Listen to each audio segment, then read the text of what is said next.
Welcome to another ElderWatch video. Today, we're going to talk about peer-to-peer payment methods. Even if you've never used one before, you may be familiar with peer-to-peer payment methods without even realizing. Some of the more common peer-to-peer payment methods that we interact with and that we might see on a daily basis are PayPal, Apple Pay, Venmo, Cash App, and Zelle. Now, it's important to note that some of these services might do other things besides peer-to-peer, but they have a peer-to-peer functionality. Now that we've talked about some of the more common peer-to-peer payment methods, let's talk about what they actually are and how they work.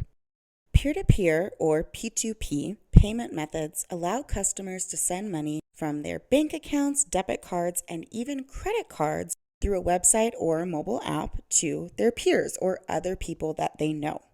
This allows consumers to use one centralized vehicle to send money to friends and family, and in some cases, to make purchases. Sometimes you can also get a physical card that connects to your peer-to-peer or P2P account. For example, let's say I want to send my little brother $50 on Venmo, a peer-to-peer payment app, for his birthday. If he has a Venmo card that is tied to his peer-to-peer account on Venmo, he doesn't then have to deposit the money that I sent him into his bank account or pay any fees. He can immediately use that $50 that I sent him by using his Venmo card. Conceptually, peer-to-peer payment methods are pretty similar to cash. In many cases, these payments are instantaneous, and very similarly to cash, there's no promise of a return or any support in recovering those funds. You might be asking yourself, how is peer-to-peer different than other ways of sending people money? One of the biggest differences is that peer-to-peer payments are done through an app on your phone or occasionally through a website. They are generally instantaneous, and there is little customer service or fraud support compared to other ways of sending people money.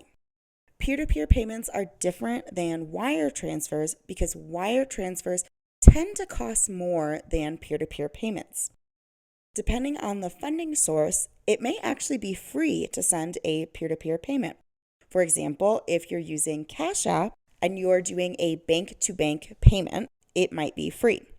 In other cases with peer-to-peer, for example, if you're using a credit card to send money to someone, there might be a fee associated with using your credit card, but even so, it tends to be lower than the fee associated with a wire transfer. Wire transfers in general tend to be bank-to-bank, and they usually take longer than a peer-to-peer payment, which are, again, instantaneous. With a peer-to-peer payment, you click the send button and the money is immediately deducted from your account and put into the other person's app. Peer-to-peer payments are also different than bank-to-bank transfers because bank-to-bank transfers generally require much more information about the person that you're sending money to. For example, you'll probably need their banking and routing numbers. With a peer-to-peer payment app, you only need the other person's phone number or username.